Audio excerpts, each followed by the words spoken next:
ধন্যবাদ সকলকে।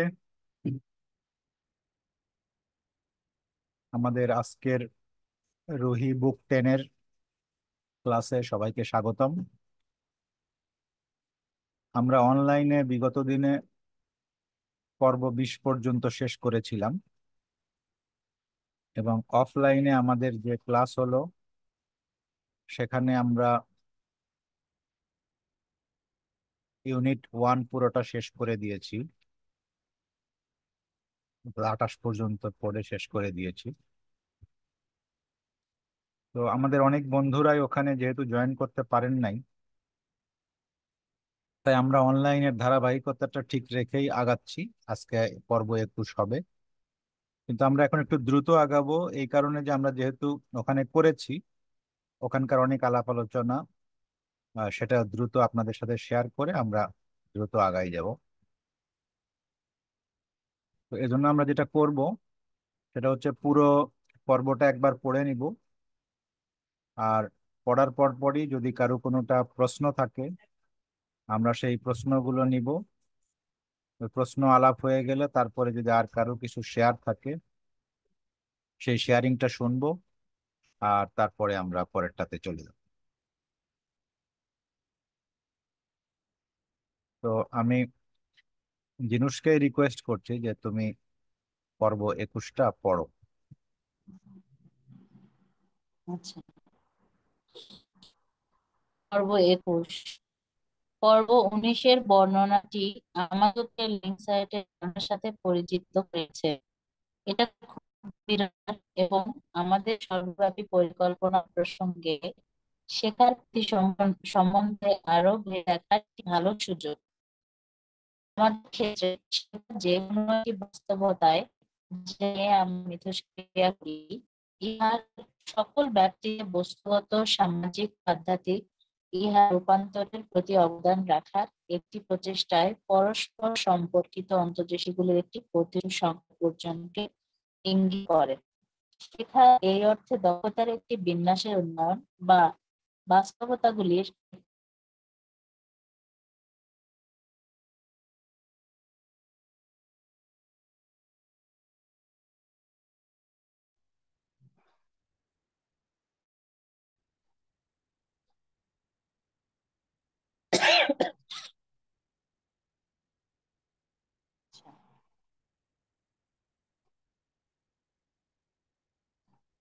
ইহার রূপান্তরের প্রতি অবদান রাখার একটি প্রচেষ্টা। প্রথম থেকে আবার পড়ি, যেহেতু ডিসকানেক্ট হয়ে গেছিলাম।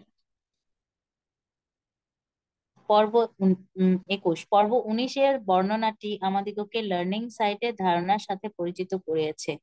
এটা ক্ষণিক বিরতি নেয়ার এবং আমাদের সর্বব্যাপী পরিকল্পনার প্রসঙ্গে শেখার প্রকৃতি সম্বন্ধে আরো ভেবে দেখার একটি ভালো সুযোগ।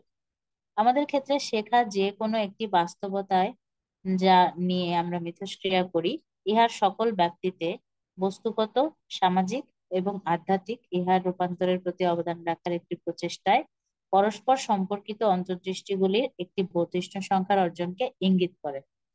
শেখা এই অর্থে দক্ষতার একটি বিন্যাসের উন্নয়ন বা বাস্তবতাগুলির একটি পরম্পরার আবিষ্কারের সাথে সমার্থক নয়।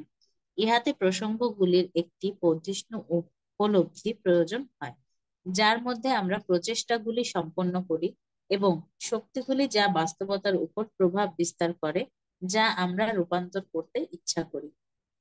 যে প্রকারের শেখার সাথে আমরা সংশ্লিষ্ট তা প্রক্রিয়াগুলির প্রতি পরিচালিত, যা অবিরতভাবে উন্মোচিত এবং বিকশিত হয়। ইহা পথগুলির শনাক্তকরণ চাপিয়ে দেয়, যা আমাদিগকে ব্যক্তিক এবং সম্মিলিত মানবীয় সম্ভাবনার ঘনিষ্ঠ থেকে ঘনিষ্ঠতর উপলব্ধিতে নিয়ে যায়। অন্তর্দৃষ্টি একটি ধারণা যা নিম্নরূপ করা সহজ নয়, কিন্তু ইহা সম্বন্ধে আমাদের স্বজ্ঞামূলক উপলব্ধি আমাদের উদ্দেশ্যগুলির জন্য পর্যাপ্ত। আমরা ইহা ব্যবহার করতে পারি যখন আমরা সেবার একটি সাধারণ ক্ষেত্রে আমরা কি শিখছি তা একজন অপরজনের প্রতি বিনিময় করতে চেষ্টা করি। উদাহরণস্বরূপ, কোনো এক সময়ে বন্ধুদের একটি দল অন্তর্দৃষ্টি লাভ করেছে যে বর্তমান অনুমানগুলি এবং বিশ্বাসগুলির বিপরীত জুনিয়র ইউথ সাধারণত অত্যন্ত স্বার্থহীন। বারবার এই অন্তর্দৃষ্টি বাস্তবতার প্রতি সঙ্গতিপূর্ণ হওয়া প্রমাণিত হয়েছে যখন জুনিয়র ইউথদের আধ্যাত্মিক ক্ষমতায়নের জন্য কার্যক্রমটি এগিয়ে গেছে।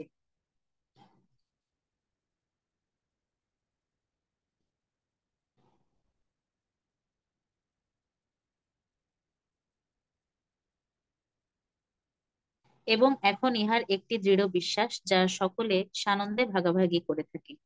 আপনাদের দলে অন্তর্দৃষ্টিগুলির কিছু সংখ্যক আলোচনা করুন যা বাহাই সমাজ জুনিয়র ইউথদের সাথে ইহার কাজের মধ্যে শিখেছে। এখানে একটা শব্দ মানে আমি বুঝিনি আর কি, একটু ইংলিশে কি লেখা আছে দেখতে হতো। কোনটা? যে কিন্তু ইহা সম্বন্ধে আমাদের স্বজ্ঞামূলক উপলব্ধি আমাদের উদ্দেশ্যগুলির জন্য পর্যাপ্ত।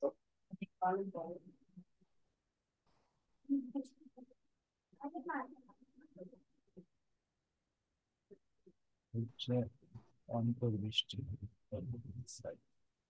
Insight is a concept that is not easy to define, but our intuitive,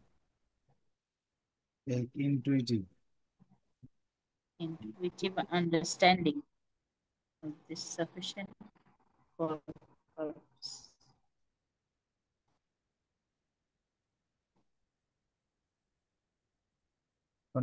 intuitive তো বোঝো মনে হয় না?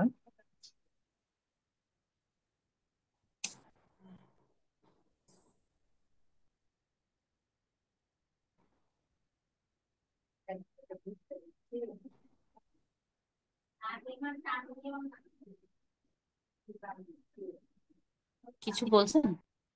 না, বলছি ইনটুইটিভটা কি আহ, বুঝতে পারছো? ও, ইনটুইটিভ, ইনটুইটিভ, হ্যাঁ, ইনসাইট আর কি, গভীরতা বোঝা,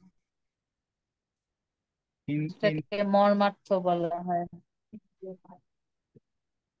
মানে ওই যে বলে না, ইনটুইশন, সিক্স সেন্স। হ্যাঁ, হ্যাঁ, অন্তর্দৃষ্টি। হ্যাঁ, মানে অন্তর্দৃষ্টি যেটা হচ্ছে তোমার এই সিক্স সেন্স থেকে আসে না, মানে এই ফাইভ সেন্স থেকে আসে না, এই ফাইভ সেন্সের বাইরে থেকে আসে, সেজন্য হুম। সিক্স সেন্সও বলে। হ্যাঁ, হ্যাঁ, মানে পঞ্চ ইন্দ্রিয়র বাইরের যে ইয়াটা। জি।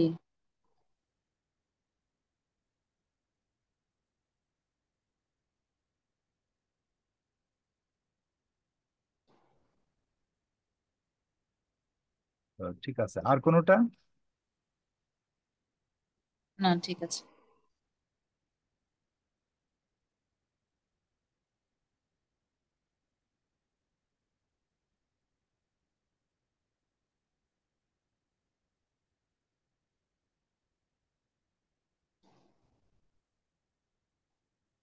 এখানে জাস্ট যেই জিনিসটা এক্সারসাইজ করতে বলছে যে এই অন্তর্দৃষ্টি যেটা, যেটাকে আবার ইনটুইটিভ বলা হচ্ছে, যে এই জিনিসটা জুনিয়র ইউথদের সম্পর্কে কাজ করতে দেয়।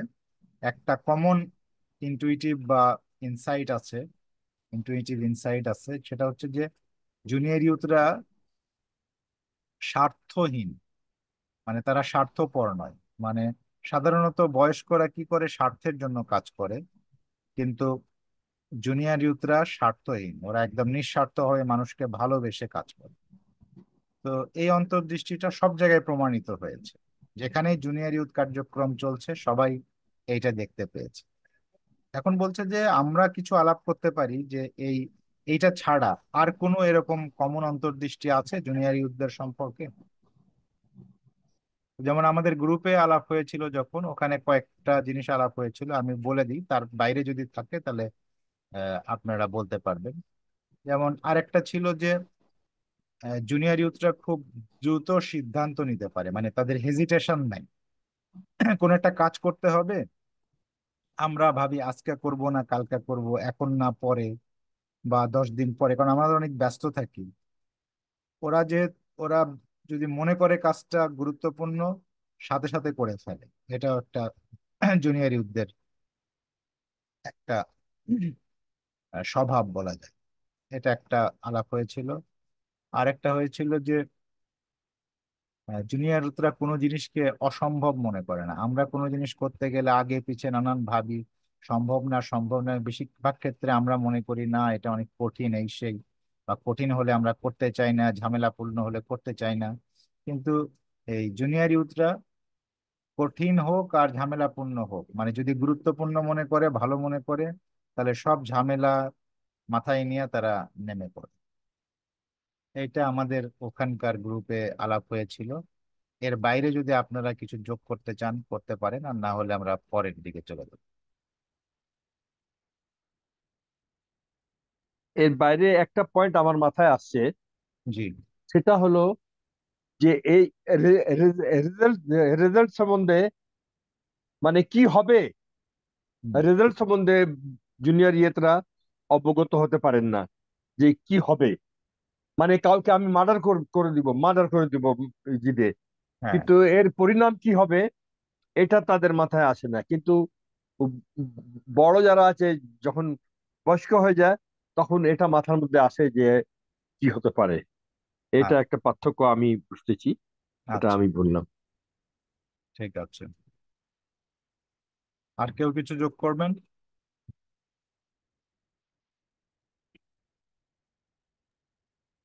আমার কাছে একটা পয়েন্ট মনে হচ্ছে, সেটা হচ্ছে আমরা আহ, জানি যে যখন হচ্ছে শিশু ক্লাস নেয় আমাদের, শিশু ক্লাসের যারা ইয়ে আছে তারা, তখন একটা বিষয়ে বলা হয়েছে যে তারা শিক্ষক সুলভ আচরণ থেকে বের হয়ে আসতে পারছে, এবং আমি বিশ্বাস করি যে এটা আমাদের সবার মধ্যেই এসে গেছে, এবং এখান থেকে জুনিয়র ইউথে এটা প্রভাব ফেলতে পারে যে শিক্ষক সুলভ আচরণ সবসময় না করার, কি যে হুটহাট করে এই একটা প্রাইড ফিল করা বা অন্য কিছু মনের মধ্যে ফিল করা, এখান থেকেও বের হয়ে আসা একটা সুন্দর একটা কিন্তু পয়েন্ট।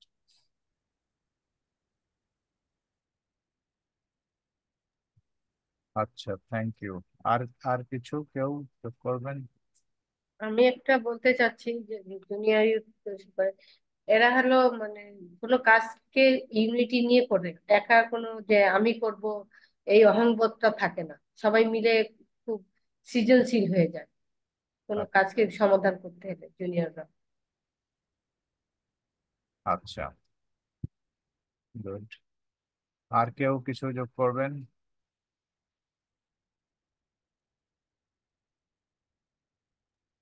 লজ্জারও বিষয় আছে। একটা সিনিয়র মানুষ একটা কিছু করতে গেলে একটা লজ্জা আর বিষয় থাকে, কিন্তু ছোট যারা আছে জুনিয়র, মানে তারা তারা এই লজ্জা জিনিসটাও ও ও তখন তাদের মধ্যে মাথার মধ্যে আসে না। এই একটা জিনিস আছে এটা। আচ্ছা, হ্যাঁ, এরকম অনেকগুলো আছে।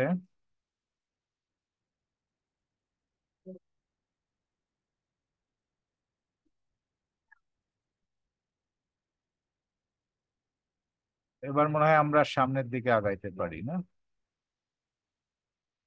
ও পরেও আরেকটা আছে যে এখন কয়েকটি অন্তর্দৃষ্টি আলোচনা করুন যা সমাজটি শিশুদের আধ্যাত্মিক শিক্ষার ক্ষেত্রে অর্জন করেছে।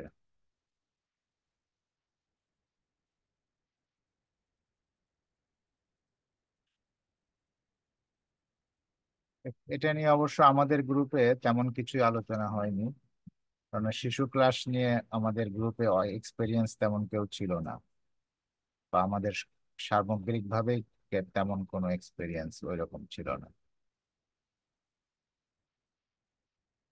পরেরটা হচ্ছে যে স্টাডি সার্কেল থেকে অনুরূপ কি অন্তর্দৃষ্টি আছে। ওই স্টাডি সার্কেল থেকে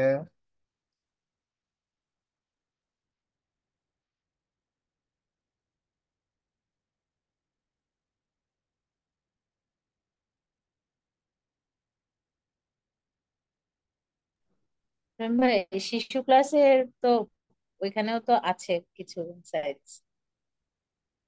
হ্যাঁ, মানে ওই একই রকম যে শিশু ক্লাসের মাধ্যমে আমি যখন শিশু ক্লাসে ইনভলভ ছিলাম ওই সময়কার কথা যদি বলি, তাহলে সেই সময় আমরা যে সম্প্রীতি, তারপরে শেয়ারিং, তারপরে ভালোবাসা দেখানো, এগুলো তো দেখেইছি। শিশুদের মধ্যে আমরা এগুলো আনতে পেরেছিলাম, যে একজন ক্লাসে আসবে, আরেকজনকে সাথে করে ডেকে নিয়ে আসা, তারপরে হচ্ছে রং পেন্সিল শেয়ার করা, হুম। হেল্প করা।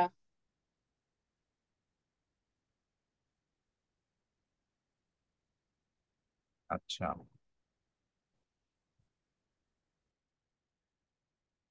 মানে ওই জুনিয়র ইউথে যেরকম উদাহরণ দিচ্ছে না, যে জুনিয়র ইউথরা স্বার্থহীন হয়, মানে ওই রকম শিশুদের মধ্যে কমন কি আছে?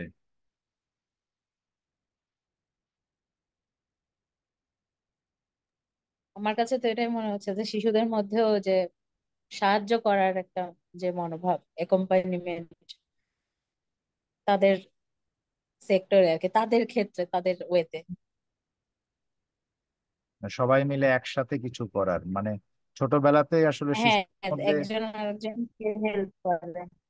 সেন্স অফ ইউনিটি আছে, এবং মানে ওই যে একে অপরকে মানে পর ভাবা আপন ভাবা, এই সেন্স গুলো তখনও গ্রো করে না আসলে। এই এই সেন্সটা যেটা আসলে হুম। সঠিক সেন্স না, সেই ভুল সেন্সটা যতক্ষণ না শিশুদের মধ্যে ঢোকে ততক্ষণ মানে ওরা ভালোই থাকে আসলে। তো এটা একটা ভালো জিনিস ওদের মধ্যে, যে শিশুবেলায় ওই আপন পরের সেন্সটা থাকে না, সবাই সবাইকে আপনই মনে করে।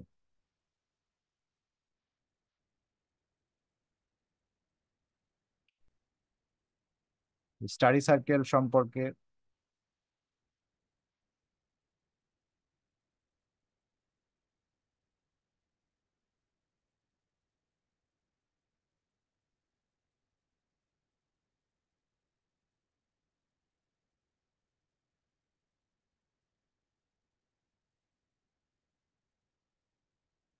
স্টাডি সার্কেল সম্পর্কে আমাদের ওই গ্রুপে যেটা আলাপ হয়েছিল, যে মানে স্টাডি সার্কেল, জুনিয়র ইউথ এবং চিলড্রেন ক্লাস তিনটাতে আর একটা কমন জিনিস হয়, সেটা হচ্ছে যারা একসাথে অধ্যয়ন করে তাদের মধ্যে একটা খুব সুন্দর ফ্রেন্ডশিপ এবং ইউনিটি গড়ে ওঠে।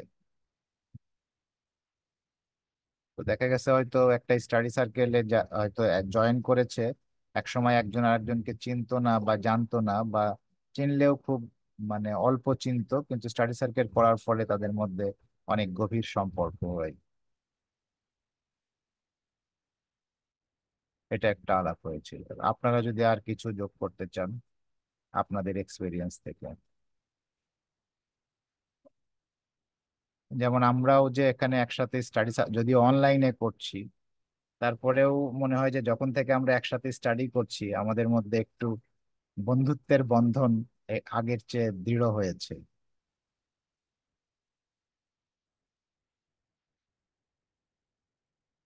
এবং এরকম যদি আর কি কি হয় একটা স্টাডি সার্কেলে আপনারা যোগ করতে আমি পারেন। আরেকটা দেখছি যে স্টাডি সার্কেল করার ফলে যে দূরত্ব থাকে, মানে সম্পর্কটা একটু উইক থাকে, সেখানে আরো একটা স্ট্রং একটা বন্ধন সৃষ্টি হয় সে দুই ফ্যামিলির মধ্যে বা ফ্যামিলির মধ্যে স্টাডি সার্কেল, মানে এই আধ্যাত্মিকতা তাদের জন্ম নেয়। এটা আমি বেড়াইলেও দেখেছি। হ্যাঁ। স্টাডি সার্কেলের মাধ্যমে তো ক্রিয়েটিভ চিন্তা করা, তারপরে ইনসাইট বোঝার চেষ্টা করা, এগুলোর আগ্রহটা বাড়ে। এটা কিন্তু কম। অনেকে দেখা যায় অনেক শাই থাকে, তারপরে একটা দুটো ক্লাস করার পরে তাদের শাইনেসটা আস্তে আস্তে ভেঙে যায় এবং তারা পার্টিসিপেট করে উৎফুল্ল ভাবে, চিন্তা করা শিখে পজিটিভ ওয়েতে। হুম।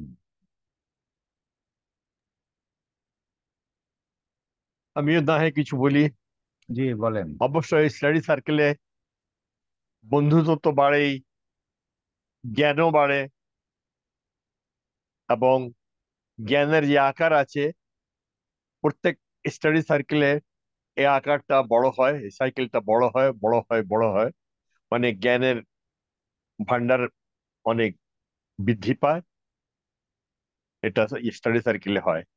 কিন্তু এই স্টাডি সার্কেলে যখন বাহাই মধ্যে হয়, এবং আমাদের বৃহত্তর বন্ধুদেরকে নিয়ে যখন আমরা করি, তখন ও- ওদের ধারণা হয়তো আমি যা করতেছি ঠিক নাও হতে পারে, কিন্তু আমার যে ধারণা, যে তাদের মধ্যে তাদের ধারণা হচ্ছে যে বাহাইদের একটা ও, এটাও একটা কৌশল, বাহাই করার একটা কৌশল তারা বার করেছে, যে স্টাডি সার্কেল। এটা এটা এই মেসেজটা হয়তো তারা নেয়, হয়তো মুখে বলে না, কিন্তু এরকম নেয়। আমার ধারণা এটা, আমার ধারণা সত্যি সত্যি হোক, যে রং হোক, এই ধারণাটা আমি এরকম বিশ্বাস করি। কিন্তু আমার মাথার মধ্যে আসছে, আমি বলেছি, শেয়ার করেছি। হ্যাঁ, শুরুতে অবশ্য এরকম ধারণাই থাকে তাদের, বা কারু কারু শেষেও থাকতে পারে, সেটা নির্ভর করে আমাদের ওপরে। মানে আমরাই যদি এরকম মনে করি যে স্টাডি সার্কেল আমরা আমাদের বন্ধুদের নিয়ে এই জন্য করছি যে তাদের ব্রেন ওয়াশ করছি, তাদেরকে শেষে আমার মতের সাথে মত মিলাবো, বা তাদেরকে বাহাই আহ, হিসেবে ডিক্লেয়ার করাবো, যদি আমাদের এরকম মনোভাব থাকে, তাহলে তো সেটা ওরা শুরুতেও মনে করবে আর শেষ পর্যন্ত এরকমই পাবে। আর যদি আমাদের মনোভাব তা না থাকে, যদি সত্যি সত্যি আমাদের মনোভাবটা যেমন এই বইয়ে ছিল যে সেবার পথে একসাথে চলা, আমরা যদি মনে করি যে আমি সেবার পথে চলছি, আমার বন্ধুটাও সেবার পথে আসুক, সেবার পথ কি বুঝুক শিখুক, সে নিজে স্বাধীনভাবে চলুক, এরকম মনোভাব যদি থাকে, তাহলে অবশ্য শুরুতে যদি তাদের ধারণা ভুল থাকে, তো ধীরে ধীরে তাদের ধারণা পরিবর্তন হয়ে যাবে। এটা আমার ব্যক্তিগত উপলব্ধি। আপনার এই কথা ধরে, বেশ, আপনার উপলব্ধি ঠিক আছে, তবে এই কথা ধরে আমি এইভাবে বলতে চাচ্ছি যে অবশ্যই অবশ্যই যারা বুঝে যে এই বই পড়লে আমাদের পরিবর্তন হয়ে যাব, আমরা বাহাই হয়ে যাব, সম্পূর্ণ রং। কারণ বই, ইভেন কিতাবে আকদাস পড়েও বাহাই হওয়া যাবে না, ইভেন কোরআন পড়ে মুসলমান হওয়া যাবে না, ইভেন গীতা পড়ে হিন্দু হওয়া যাবে না। কারণ হোলি বুক পড়ে যে সে পরিবর্তন হয়ে যাবে, এটা না। এই যে পরিবর্তন যে বিষয়টা আছে, এ সম্পূর্ণ ব্যক্তিগত ইমানের সাথে, আল্লাহর সাথে সংযুক্ত আছে। আল্লাহ যাকে দিবে সে পাবে।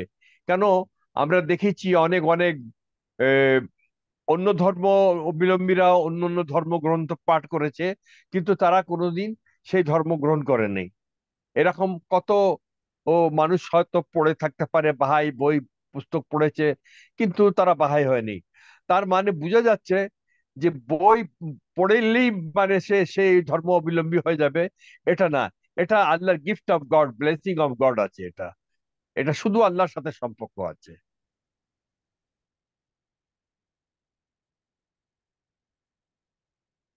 হুম, ঠিক।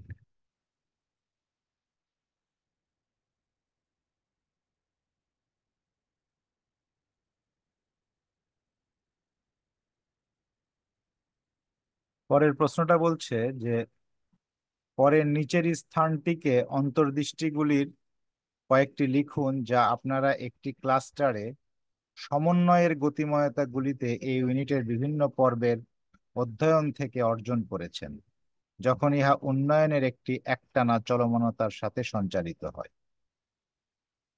সমন্বয় মানে কোঅর্ডিনেশন। যে এই আমরা একটা ক্লাস্টারে অনেক রকমের কোঅর্ডিনেটর থাকে, যেমন children class coordinator, junior youth coordinator, study circle coordinator. তো এই কোঅর্ডিনেটররা যখন কাজ করে, সেই কাজের ফলে আহ, যে অন্তর্দৃষ্টিটা আসে, সেই সম্পর্কে এই বইয়ের যে ইউনিটগুলোতে আমরা শিখেছি ওটা নিয়ে একটু আলাপ করতে বলছি।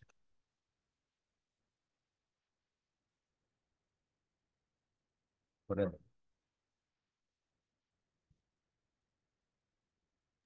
আমার কাছে মনে হচ্ছে এখানে সবাই যে অ্যাকম্পানিমেন্ট করা শিখি, তারপর এই কোঅর্ডিনেশনের মাধ্যমে আমরা যে অ্যাকম্পানিমেন্টটা যে সবসময় করতে হবে বা চলমান থাকতে হবে, একসাথে সবাই এগিয়ে যেতে হবে, কারণ সবার লক্ষ্য এবং উদ্দেশ্য এক, এটা বুঝতে পারি।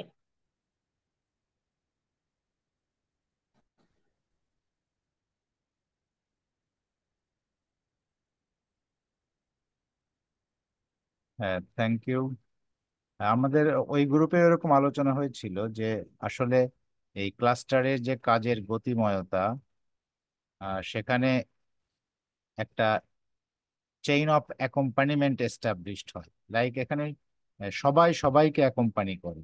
যেমন আমরা এই গল্পে পড়েছিলাম যে শুরুটা ছিল রদ্রিগোকে মনিকা অ্যাকম্পানি করছে, আবার মনিকাকে অ্যান্দ্রেজ অ্যাকম্পানিমেন্ট করছে। অ্যান্দ্রেজ হচ্ছে জুনিয়র ইউথের কোঅর্ডিনেটর। আবার অ্যান্দ্রেসকে ওই ক্লাস্টার কোঅর্ডিনেটর অ্যাকম্পানি করছে। আবার ক্লাস্টার কোঅর্ডিনেটর অ্যাকম্পানি পাচ্ছে এবিএম দের কাছ থেকে বা আরো হায়ার ইনস্টিটিউশনের কাছ থেকে। তো এখানে মানে একেবারে সেই হাউস অফ জাস্টিস থেকে রুট লেভেলের একজন সেবক, সবাই একটা চেন অফ অ্যাকম্পানিমেন্টের মধ্যে আছে। তো ক্লাস্টারে অ্যাটলিস্ট ক্লাস্টার লেভেলের ইনস্টিটিউশন এবং এজেন্সি গুলো সবাই একে অপরকে অ্যাকম্পানি করে, এবং অ্যাকম্পানি একমুখী না। মানে আহ, এটা যে যে অ্যাকম্পানি করে সেও যাকে অ্যাকম্পানি করছে তার কাছ থেকে শেখে। তার মানে আসলে এটা অ্যাকম্পানি একে অপরকে সাহায্য করা। যেমন রদ্রিগো যেমন মনিকার কাছ থেকে শিখে, মনিকাও রদ্রিগোর কাছ থেকে শেখে, কিন্তু তেমনি মনিকা যেরকম আবার অ্যান্দ্রেজের কাছ থেকে শিখে, অ্যান্দ্রেজও মনিকার কাছ থেকে শিখে। তো অ্যাকম্পানিমেন্ট হচ্ছে যে এটা আহ, একটা কোলাবোরেশন। ঠিক যেভাবে স্টাডি সার্কেলে মানে টিউটরের কাছ থেকে পার্টিসিপেন্টরা শেখে, পার্টিসিপেন্টের কাছ থেকে টিউটর শেখে, রিসিপ্রোকাল প্রসেস।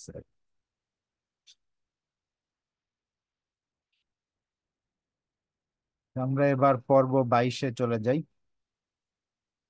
21 সম্পর্কে কি আর কারো কোনো কিছু শেয়ার করার বা কোনো কোশ্চেন আছে? মেবি না। তাহলে আমরা 22 শুরু করি।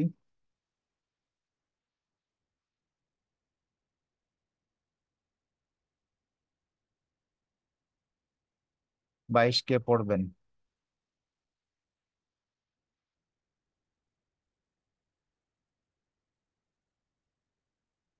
প্রিয়াঙ্কা? আমি পড়ি। হ্যাঁ, পড়ো। পর্ব 22। নিচে সার্বজনীন বিচারালয় কর্তৃক লিখিত বার্তাসমূহ থেকে কয়েকটি উদ্ধৃতাংশ রয়েছে। সেগুলি পাঠ করা এবং প্রস্তাবিত অনুশীলনগুলি সম্পন্ন করা আপনাদিগকে শেখার প্রকৃতির উপর আরো প্রতিফলন করতে সাহায্য করবে, যার মধ্যে আমরা নিয়োজিত রয়েছি। ইহার রেজওয়ান 2010 বার্তায় বিচারালয় বিবৃত করে, বাহাউল্লাহর প্রত্যাদেশ বিশাল। ইহা কেবল ব্যক্তি পর্যায়ে প্রগাঢ় পরিবর্তনের জন্য আহ্বান করে না, বরং সমাজের কাঠামোতেও।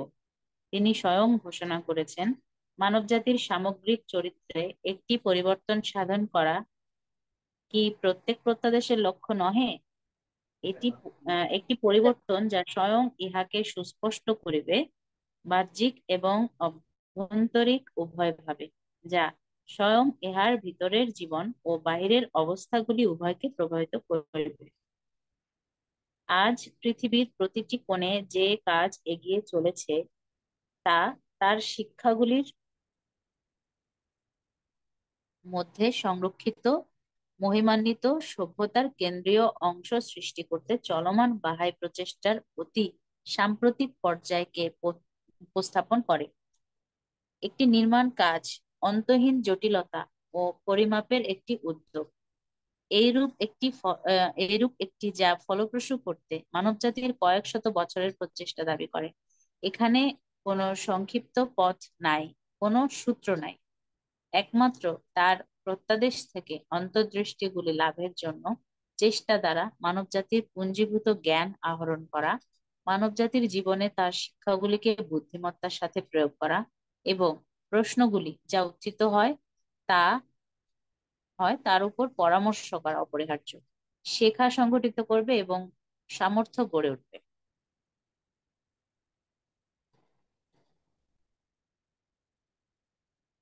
পুরোটা পড়বো। হ্যাঁ, পড়ো, পরেরটাও পড়ো। সার্বজনীন বিচারালয়ের রিজওয়ান 2014 বার্তায় আমরা পাঠ করি, অনেক উপায়ে যে সকল সমাজ সর্বাপেক্ষা অধিক দূরে অগ্রগতি সাধন করেছে সেগুলি অন্যদের অনুসরণের জন্য একটি আমন্ত্রণকারী পথ অঙ্কন করছে। তা সত্ত্বেও একটি ক্লাস্টারে কার্যকলাপের মাত্রা যাই হোক না কেন, ইহা হচ্ছে স্থানীয় বন্ধুগণের মধ্যে শেখার সামর্থ্য, একটি সাধারণ কর্মকাঠামোর মধ্যে যা উন্নয়নের পথ বেয়ে অগ্রগতি সংবর্ধিত করে। এই উদ্যোগে প্রত্যেকের একটি অংশ রয়েছে, প্রত্যেকের অবদান সমগ্রের সমৃদ্ধি নিয়ে আসে। সর্বাধিক বেগবান ক্লাস্টার সেগুলি যেগুলির মধ্যে সমাজের অধিকারে কি পরিমাণ সম্পদ রয়েছে বা হাতে নেওয়া কার্যকলাপগুলির সংখ্যা কি পরিমাণ তা নির্বিশেষে বন্ধুগণ উপলব্ধি করেন যে তাদের কাজ হচ্ছে শনাক্ত করা যা অগ্রগতি সাধনের জন্য প্রয়োজন, বর্ধিষ্ণু সামর্থ্য যা অবশ্যই প্রতিপালন করতে হবে, নতুন দক্ষতা যা অবশ্যই অর্জন করতে হবে, একটি অনভিজ্ঞ প্রচেষ্টার সূচনাকারীগণ যাদেরকে অবশ্যই সঙ্গ দিতে হবে, প্রতিফলনের একটি স্থান যা অবশ্যই বিকশিত করতে হবে, সম্মিলিত প্রচেষ্টা যা অবশ্যই সমন্বিত করতে হবে, এবং অতঃপর ইহা অর্জন করতে সৃজনশীল উপায়গুলি খুঁজে বের করতে হবে যার মধ্যে প্রয়োজনীয় সময় ও সম্পদগুলি সহজলভ্য করা যেতে পারে। একই বাস্তবতা যা পরিস্থিতিগুলির প্রত্যেক বিন্যাস ইহার নিজস্ব চ্যালেঞ্জগুলি উপস্থাপন করে, তা প্রতিটি সমাজকে বাহাই বিশ্বের অবশিষ্ট অংশে কি শেখা হয়েছে তা থেকে শুধু লাভবানই করে না, বরং জ্ঞানের সেই ভান্ডারের সাথে যুক্ত করে। এই বাস্তবতার সচেতনতা ব্যক্তিকে কার্যকলাপের জন্য একটি অনমনীয় সূত্রের নিষ্ফল খোঁজ থেকে মুক্ত করে। তথাপি এই বাস্তবতার সচেতনতা ব্যক্তিকে কার্যকলাপের জন্য একটি অনমনীয় সূত্রের নিষ্ফল খোঁজ থেকে মুক্ত করে। তথাপি একই সময়ে বৃদ্ধির প্রক্রিয়া অবগত করতে বৈচিত্র্যময় বিন্যাসগুলিতে আহরিত অন্তর্দৃষ্টিগুলি অনুমোদন করে, যখন ইহা একটু স্ক্রল করেন,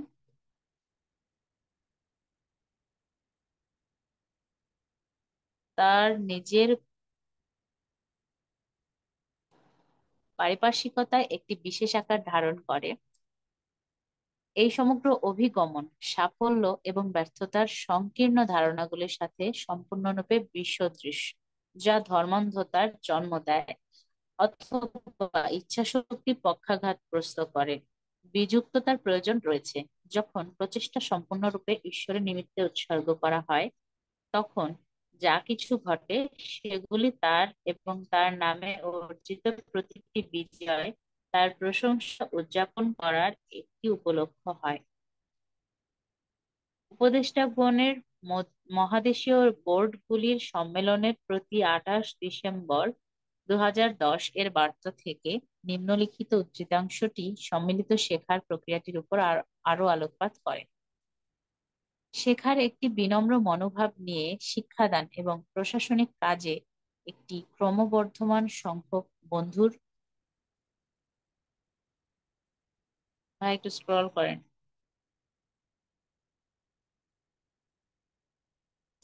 অংশগ্রহণের কারণে তারা প্রতিটি কাজ, প্রতিটি মিথস্ক্রিয়াকে প্রগতির পশ্চাৎ পশ্চাদ্ধাবনের জন্য হাতে হাত রাখার এবং ধর্মে সেবাদানের তাদের প্রচেষ্টাগুলিকে একে অপরকে সাহচর্য প্রদানের একটি উপলক্ষ রূপে দেখতে পারে। এইভাবে অধিক উপদেশের তাড়না শান্ত হবে।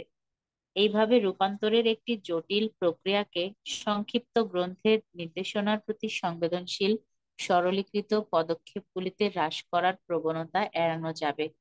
পৃথক কর্মগুলি আলোচনায় স্থান পেয়েছে এবং পদক্ষেপগুলি ক্ষুদ্রতমটি অর্থ দ্বারা বিভূষিত হয়েছে।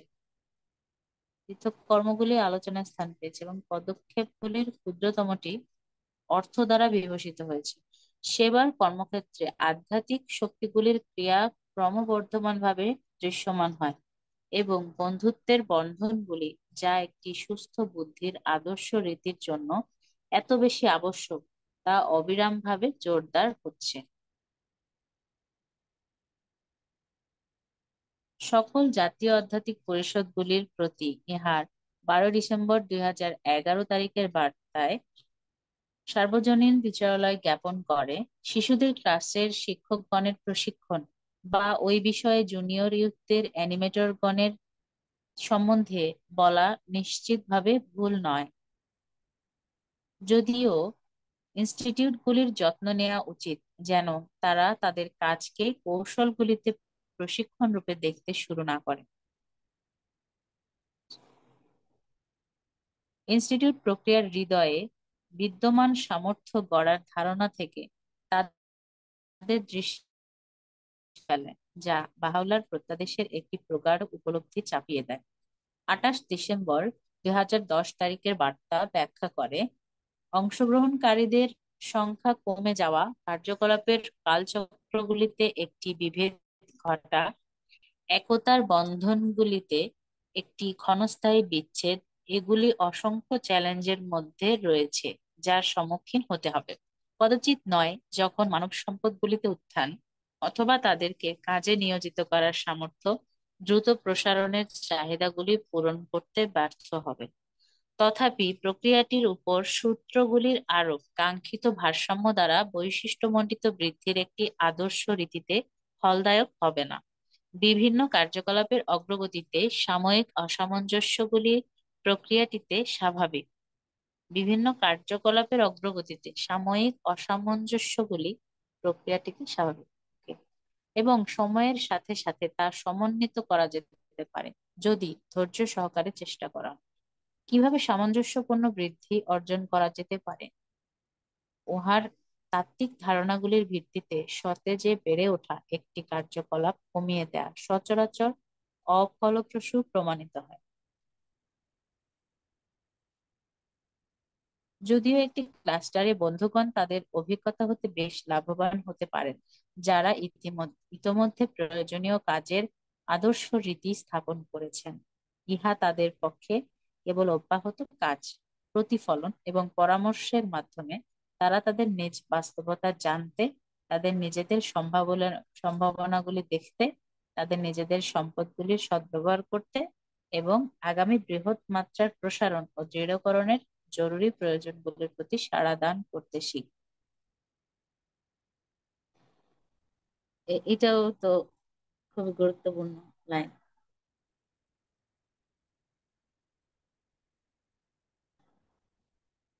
যে তারা তাদের অব্যাহত কাজ, প্রতিফলন এবং পরামর্শের মাধ্যমে বাস্তবতা জানবে, নিজেদের সম্ভাবনাগুলি দেখবে, সম্পদগুলির সদ্ব্যবহার করবে এবং আগামী যে বৃহৎ মাত্রার প্রসারণ এবং দৃঢ়করণ, সাস্টেনেবল, এই জরুরি প্রয়োজনের প্রতি সাড়া দান করতে শিখবে। উপরের উদ্ধৃতিগুলি থেকে যেভাবে স্পষ্ট, বাহাওয়াল্লাহ কর্তৃক মানসপটে দৃষ্ট মহিমান্বিত সভ্যতার কেন্দ্রীয় অংশ সৃষ্টি করতে জটিলতা ও পরিমাপ শতাব্দীগুলির প্রচেষ্টা দাবি করবে। সংক্ষিপ্ততাগুলি এবং সূত্রগুলি খোঁজার অভ্যাস সার্বজনীন বিচারালয় আমাদিগকে সতর্ক করে। সংক্ষিপ্ততাগুলি এবং সূত্র খোঁজার অভ্যাস সার্বজনীন বিচারালয় আমাদেরকে সতর্ক করে এই সুমহৎ উদ্যোগের বিভিন্ন ব্যাপ্তিতে অন্তর্দৃষ্টি অর্জন করার সামর্থ্য ব্যাহত করতে পারে। লিমিটেশন চলে আসবে। এইরূপ কয়েকটি সংক্ষিপ্ততা এবং সূত্রের উদাহরণ প্রদান করুন এবং আপনাদের দলে দলে আলোচনা করুন কেন আমরা সেগুলির প্রতি মুখ ফেরাবো না যখন আমরা কার্যকলাপগুলি প্রতিষ্ঠা করতে, সম্পন্ন করতে এবং শিশুদের ক্লাস, জুনিয়র ইউথ গ্রুপ এবং অধ্যয়ন চক্রগুলি বহুগুণ বৃদ্ধি করতে চেষ্টা করি, যা আমরা জানি মানবজাতির সমগ্র চরিত্রে একটি রূপান্তরের প্রতি অবদান রাখার জন্য। মানবজাতির সমগ্র চরিত্রে একটি রূপান্তরের প্রতি অবদান রাখার জন্য। তো প্রথম কথা যেটা আসতেছে সেটা তো মানে এই বই পড়লে বাহাই হয়ে যাবে এটা থেকে বের হয়ে আসা। প্রথমত আমার কাছে এটা খুব ভালো লাগছে মানে পড়তে, যে আমরা একটা মানব জাতি, নতুন মানব জাতি তৈরি করবো আর কি, আমাদের মাধ্যমে তৈরি হবে। এটা একটা খুবই ভালো বিষয়। তো এই রূপান্তরের অবদান রাখতে গিয়ে আমরা যাই করি না কেন, শিশু class, junior youth class, institute course যাই করি না কেন, এগুলোর মধ্যে আমরা লিমিটেশন গুলা আনবো না, যেটা বলছে যে সংক্ষিপ্ততা এবং সূত্র খোঁজার চেষ্টা, ওগুলা করা যাবে না আর কি। সংক্ষিপ্ততা মানে শর্টকাট খোঁজা, তারপরে একটা সূত্র ফেলে দেওয়া যে তাইলে এভাবেই করতে হবে বাকিগুলো, এটা না করে ওপেন করে দেওয়ার কি। তো সেটা কি, প্রথমতই আমার মাথায় এটা আসছে যে বুক ওয়ান করলেই বাহাই হয়ে যাবে না, বা এক থেকে সব করলেও যদি 13, 15, 16 সব করে ফেলে তাও বাহাই হবে না। শুধুমাত্র একটা মানব জাতির মধ্যে ইনসাইট তৈরি করা, একটা ভালো human being, better human being উঠাই নিয়ে আসা, তারপর হচ্ছে আধ্যাত্মিক গুণাবলী প্রতিষ্ঠা করা, এটাই হচ্ছে একমাত্র লক্ষ্য উদ্দেশ্য হওয়া উচিত।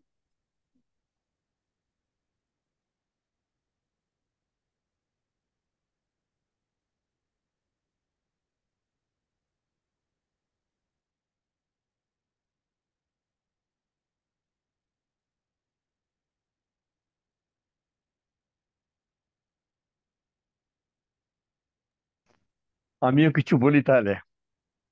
জি বলেন।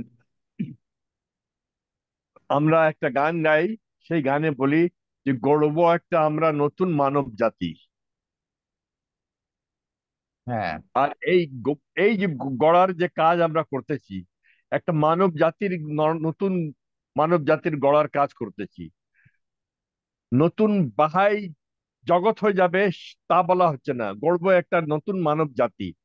আর দেখেন, এই ইউনাইটেড নেশন, ইউনিসেফ, এই এই যে এজেন্সিগুলি যে হচ্ছে, ওয়ার্ল্ড ওয়াইড এজেন্সিগুলি যে হয়েছে, ওরা কিন্তু কেউ বাহাই না। কিন্তু নতুন মানব জাতির গড়ার যে যে লক্ষ্য আছে, সেই লক্ষ্যর ওদের গঠন হয়েছে, ওই সেই সব পৃথিবীতে গঠন হচ্ছে। তো আমরা বুঝতে পারছি কি আমরা একটা নতুন মানব জাতি গঠন করতে যাচ্ছি। অবশ্যই এটা বুঝে নেওয়া যে সবাই আমরা বাহাই হয়ে যাব তা হব না, কিন্তু যে সিস্টেম বাহাউল্লাহ দিয়েছেন, ওয়ার্ল্ড অর্গানাইজেশন হবে, ওয়ার্ল্ড সব এইসব ধাপে ধাপে যা আছে, সব এগুলি গঠন হচ্ছে বলে আমি এরকম মনে করি। এটা আমি বুঝতে পারলাম, বললাম। জি।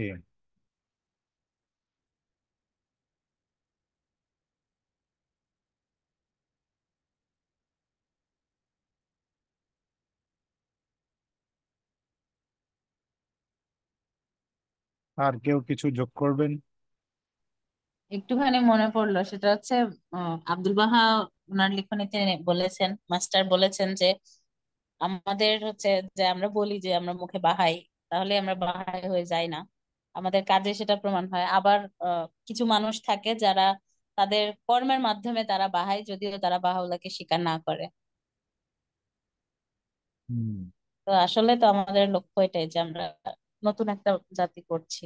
সেক্ষেত্রে এখানে যে আহ, বলা হয়েছে, আপনি মার্ক করে রাখছেন যে give examples of few such shortcuts and formulas.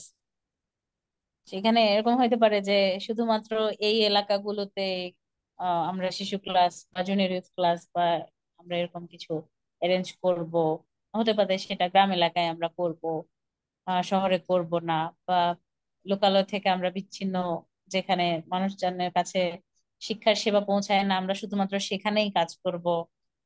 কিছু কিছু আমরা হচ্ছে ধরে নেই যে ফর্মুলা, হুম। আর কিছু কিছু শর্টকাট যে আমরা কিছু কিছু আহ ধরে রাখি যে এটাই আমরা পড়াবো, এর বাইরে কিছু আলোচনা করার সুযোগ না দেওয়া।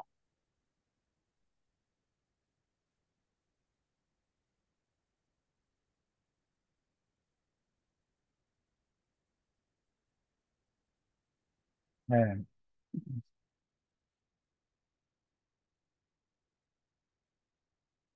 এবং আরেকটা গুরুত্বপূর্ণ জিনিস, যদিও এটা আমাদের এক্সারসাইজের মধ্যে দেয়নি, কিন্তু হাউস অফ জাস্টিস বলছে যে তাত্ত্বিক ধারণাগুলির ভিত্তিতে এখানে আছে সতে যে বেড়ে ওঠে, এটা সম্ভবত স্বতঃস্ফূর্ত ভাবে হবে দেখি। আহ,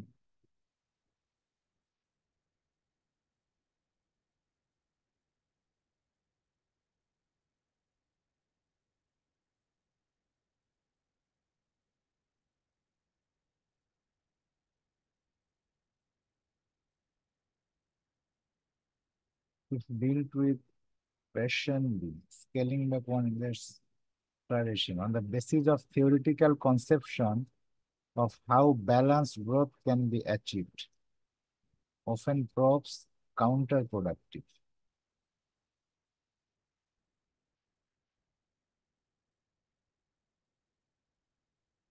Scaling back one activity that is flourishing on the basis of theoretical conception of how balanced growth can be achieved often proves counterproductive. হ্যাঁ, এখানে ফ্লারিশিং সতেজের জায়গায় ও স্বতঃস্ফূর্ততার সেন্সই আমার কাছে মনে হচ্ছে বেশি আছে। যে অনেক জায়গায় কি হয়, কিছু কিছু অ্যাক্টিভিটি যেমন আমরা একটা কমন প্যাটার্ন চিন্তা করি যে মানে ওখানে শিশু ক্লাস হবে, জুনিয়র ইউথ প্রোগ্রাম হবে, স্টাডি সার্কেল হবে, কিন্তু দেখা গেল ওখানে মানে বন্ধুরা একটা তো স্বতঃস্ফূর্ত হবে আরেকটা অ্যাক্টিভিটিস হলো। তো তখন এই স্বতঃস্ফূর্ত অ্যাক্টিভিটিসটাকে মানে বন্ধ বন্ধ করে দেওয়ার জন্য চেষ্টা করে। লাইক ধরেন একটা উদাহরণ আমাদের, যে আমরা অনলাইনে যখন এই যে সেভেন ভ্যালি করছিলাম বা আদার্স স্টাডি করছিলাম, কিছু কিছু বন্ধুরা বলছিল যে এটা তো কোনো কোর অ্যাক্টিভিটিস না, এটা এটা করার কোনো দরকার নাই। হ্যাঁ, কিন্তু দেখেন আমাদের ওই স্টাডি গ্রুপে যারা আমরা ছিলাম, আমরা কিন্তু এখনো একটা লার্নিং প্রসেসের মধ্যে আছি এবং আমরা আবার কোর অ্যাক্টিভিটিসও আগের চেয়ে ভালো করে বুঝেছি, ভালোভাবে করছি। কিন্তু যারা আমাদেরকে ডিসকারেজ করছিল, দেখেন তারাই কিন্তু অনেকেই আবার এখন মানে কোর অ্যাক্টিভিটিসে নাই। তো যেটা স্বতঃস্ফূর্ত হবে যে কার্যকলাপগুলো আসে, সেটাকে মানে আমরা আমাদের কি কি করতে হবে সেটা ঠিক আছে, কিন্তু এই যে স্বতঃস্ফূর্ত ভাবে গড়ে ওঠা অ্যাক্টিভিটিস গুলোকে মানে বাদ দিয়ে দেওয়া, থামিয়ে দেওয়া, এগুলো মানে আহ, ঠিক না। যেটা আমি বুঝতেছি হাউস অফ জাস্টিসের এই মেসেজ, এটা 28 ডিসেম্বর 2000 তারিখের মেসেজ।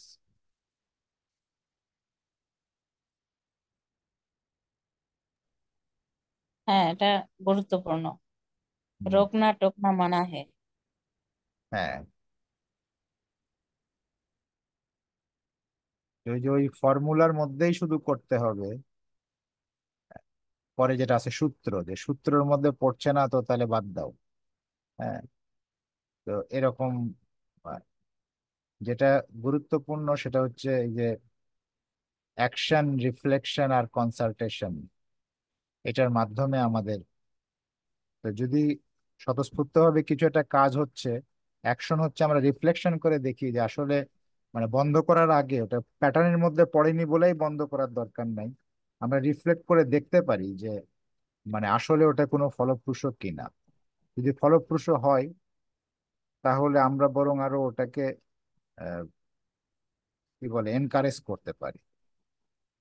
আর যদি তারপরেও তো আমরা তো পড়লাম, আমরা তো আহ, আগেও তো পড়েছিলাম, আমরা যখন স্টাডি করছিলাম তখন বুক 13 বুক 10, যে যে কোনো জায়গায় আমরা যে আগেই শুরু থেকেই চিন্তা করব যে এখানে শিশু ক্লাস শুরু করব, জুনিয়র শুরু করব, স্টাডি সার্কেল শুরু করব, এরকমটা নাও হতে পারে। এমনও হতে পারে যে এখানে সোশ্যাল অ্যাকশন দিয়ে শুরু হতে পারে। তো হুম অলওয়েজ ওয়েলকাম করতে হবে যে নতুন জিনিসগুলাকে। আর আমরা তো অ্যাকশন রিফ্লেকশন করছি, রিফ্লেকশনের পরে যদি মনে হয় যে না, এটা কোনো দরকার ছিল না, এখন এই মুহূর্তে দরকার নাই বা পরে করা যায়, তখন সেটা আলোচনা সাপেক্ষে হুম, ডিসিশন নেওয়াই যায়। রাইট। ঠিক বলছেন আপনি। পরের এক্সারসাইজটা পড়ো একটু, পরে আমরা আবার আলাপ করি।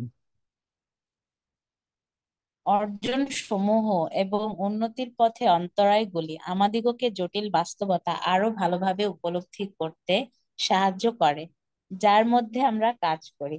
সেগুলির উপর প্রতিফলন আমাদের অভিগমনগুলি উন্নত করতে আমাদিগকে সক্ষম করে। কিন্তু ইহা একমাত্র সম্ভব যদি আমরা দ্রুত উপসংহারগুলিতে পৌঁছার প্রবণতা প্রতিরোধ করি, যা থেকে আমরা সাফল্যগুলি এবং ব্যর্থতাগুলি বিবেচনা করি। উদাহরণস্বরূপ, একটি মহল্লায় আমরা হয়তো দুজন ইয়থের সাথে কথা বলেছি, যাদের কেউই আলোচ্য বিষয়টির উপর একটি কথোপকথনে প্রবেশ করতে আগ্রহ প্রদর্শন করে নাই। যা আমরা প্রস্তাব করেছিলাম। সিদ্ধান্তে উপনীত হওয়া কত সহজ হবে যে সামাজিক ও আধ্যাত্মিক গুরুত্বের আলোচ্য বিষয়গুলি আজকের তরুণ তরুণীদের প্রতি আগ্রহের বিষয় নয়, বা এই মহল্লার তরুণ তরুণীগণ আগ্রহী নয় হবে হয়তো। হুম। আশুগ্রাহীর ইংলিশ তো আমি জানি না। আচ্ছা, আশুগ্রাহী মনে হয় রিসেপটিভের বাংলা করেছে। হতে পারে। এখনই দেখে নিচ্ছি। that your neighborhood are not receptive, হ্যাঁ রাইট, ঠিক আছে।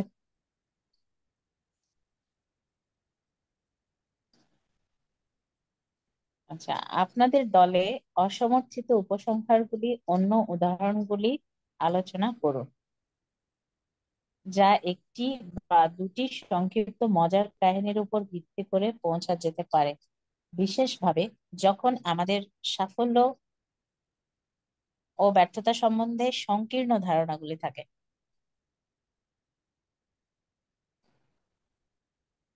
এখানে আপনাদের গ্রুপে কি আলোচনা হয়েছিল একটু জানতে চাচ্ছি। আমাদের গ্রুপে এটাই আলাপ হলো যে মানে আমাদের এই তাড়াহুড়া করে সিদ্ধান্ত নেওয়া ঠিক হবে না। মানে যেখানে আমরা এরকম তাড়াহুড়া, বেশিরভাগই আমরা আগে মানে এটা পড়ার আগ পর্যন্ত আমরা এটাই করতাম, যে দেখা গেল দুইজনের সাথে কথা বললাম আর দেখলাম যে আগ্রহী না, তো আমরা মনে করতাম যে ওই এলাকার সবাই এই দুইজনের মতোই, এরা দুইজন যেহেতু শুনে নাই তাহলে এলাকার আর কেউ শুনবে না, এটাই আমাদের। Jump to conclusion. হ্যাঁ মানে এটা সবাই বললো যে আমরা সবাই এরকমই চিন্তা করতাম আর হতাশ হয়ে যেতাম। তো এটা পড়ার পরে আমাদের মনে হলো যে না, এখন আমাদের উম, মানে দুইজন কেন, মানে এলাকার প্রতিটা লোকের সাথে কথা বলা উচিত। হতে পারে যদি ওই এলাকায় 100 জন ইউথ থাকে, তো হয়তো 99 জন যদি এরকম হয়, একজনও যদি রিসেপটিভ থাকে, তাহলে তো আমরা এই দুইজনের সাথে মানে যদি 60 জনের সাথে কথা বলেও স্টপ করে দিই, তো ওই একজনকে আমরা মিস করবো। তো এই জন্য সবার সাথে রাইট। যদি আমরা কথা বলতে পারি, তাহলে অ্যাটলিস্ট আমরা যে কারণ রিসেপটিভকে আমরা আগেই পেয়ে যাব এমন ঠিক না। আবার অনেক জায়গায় এরকমও হয়েছে যে দেখা গেল শুরুতেই দুইজনের সাথে কথা বলে রিসেপটিভ দুইজনকে পাওয়া গেছে, আর আমরা ধরে নিলাম যে এই এলাকার সবাই রিসেপটিভ, 100 জন বাকি 100 জনই রিসেপটিভ। কিন্তু হতে পারে তারপরে ওই দুইজনের পর থেকে যার কার সাথে কথা বলছি সেই নেগেটিভ বলছে, তখন আবার আমরা হতাশ হয়ে যাই। আর মাত্র দুইজন এখানে ইয়া, তো আমাদের যদি একজনও রিসেপটিভ থাকে তার সাথেই কথা চালিয়ে যাওয়া উচিত। আর এক্ষেত্রে মানে আব্দুল বাহার একটা রাইটিংস ছিল, আব্দুল বাহা বলছে যে এমন কোনো জনপদ নাই যেখানে রিসেপটিভ পিপল নাই, মানে রিসেপটিভ হুম। পিপল ছাড়া জনগণ মানে কোনো জনগোষ্ঠী হতে পারে না। তো আমি যখন প্রথম ওই রাইটিংসটা পড়ি তখন আমার মনে হয়েছিল যে আহ, না, বোধহয় রাইটিংসটা এরকম ছিল যে প্রত্যেক জনগোষ্ঠীতে একটা নির্দিষ্ট অনুপাতের মানুষ মানে রিসেপটিভ সব সময় থাকে। তো ওটা পরে আমার মনে হয়েছিল যে সব সময় যদি থাকে, তাহলে এর অর্থ এরকম যে যদি ধরি একটা এলাকায় 100 জন লোক আছে, তাহলে 100 জনের মধ্যে ধরি 2% অলওয়েজ রিসেপটিভ থাকে। তাহলে যদি ওই দুইজন রিসেপটিভ থাকে, তাহলে ওই দুইজন যখন চলে আসলো বাকি 98 জন, তাহলে আমার আমার উপলব্ধি যে ওই 28 জনের মধ্যে আবার 2% রিসেপটিভ হয়ে যাবে, মানে অলওয়েজ 2% বা যেই পার্সেন্টই হোক, ওটা পার্সেন্ট বলা হয়নি, মানে ওই পার্সেন্ট সবসময় রিসেপটিভ হবে। মানে যেটা রিসেপটিভ কারেন্টলি আছে ওটাকে আমরা যখন আমাদের সাথে নিয়ে নিব, তখন ওই বাকিদের মধ্যে থেকে আবার ওই পার্সেন্ট রিসেপটিভ হয়ে যাবে। হুম। প্রত্যেকটা মানুষ তাহলে রত্ন সমৃদ্ধ খনি, হ্যাঁ। এটাই প্রমাণিত। হ্যাঁ মানে কেউ হয়তো আগে রিসেপটিভ হবে, কেউ পরে রিসেপটিভ হবে। তো যারা আগে রিসেপটিভ আছে অলরেডি তাদেরকে আমরা আমাদের সাথে নিয়ে নিলেই আবার ওই যারা ছিল না তাদের মধ্যে থেকে আবার নতুন রিসেপটিভ হবে। এবং ক্লাস্টার গুলোতে এটাই দেখা যাচ্ছে যে একদম বিগিনিং এ হয়তো কয়েকজন মানুষ যা সাড়া দেয়, বাকিরা সাড়া দেয় না, কিন্তু ওই কয়েকজন যখন আবার একদম নিবেদিত প্রাণ হয়ে কাজ করে তখন আবার কিছু সাড়া দেয়। এইভাবে আস্তে আস্তে এক সময় যেটা বর্তমানে বলা হচ্ছে স্যাচুরেটেড, একটা ক্লাস্টার পুরো স্যাচুরেটেড হয়ে যায়, বা একটা ক্লাস্টারের একটা নির্দিষ্ট ওরা সিআইএ বলতেছে সেন্টার অফ ইন্টেন্সিভ অ্যাক্টিভিটি, যে একটা জায়গায় একদম ওইখানকার সব লোক আমাদের কর্মকাণ্ডের সাথে, মানে বাহাই হয়েছে না, মানে আমাদের কর্মকাণ্ডের সাথে ইনভলভ হয়েছে। তো যদি এটা হয় তাহলে তার মানে স্যাচুরেটেড কিভাবে সম্ভব হচ্ছে, সবাই তাহলে একসময় রিসেপটিভ হয়ে যাচ্ছে। আবার ওই যে আরেকটা ভুল ধারণা আমাদের মধ্যে আসে, রিসেপটিভ মানে হচ্ছে যে সে বাহাই হয়ে যাবে, এমন না। মানে বাহাউল্লাহর শিক্ষার উপরে চলবে, নিজেকে ডিক্লার করতে হয়তো অনেকের টাইম লাগতে পারে, কিন্তু বাহাউল্লাহর শিক্ষা মেনে চলতে খুব বেশি টাইম লাগে না। তো আ- মানে আমার ব্যক্তিগত উপলব্ধি হচ্ছে যে একটা মানুষ বাহাউল্লাহর শিক্ষা আহ, হয়তো 10টা শিক্ষা শুনলো, একটা তার খুব ভাল লাগলো, সাথে সাথে সে মানা শুরু করলো, আর নিজেকে বাহাই ডিক্লার করলো না, কিন্তু সে কিন্তু অলরেডি ধরেন আহ, কি বলে, বাহার বাহার পথে কিন্তু চলা শুরু করেছে।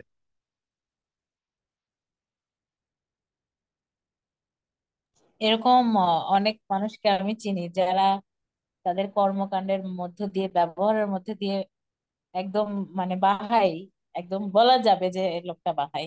কেউ যদি, সে যদি নিজে না বলে যে আমি মুসলিম বা হিন্দু, তাহলে বুঝবে না কেউ।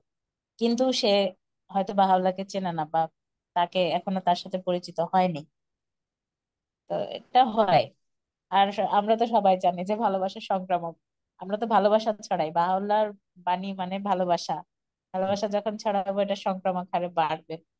যাই হোক, সুন্দর। Thank you.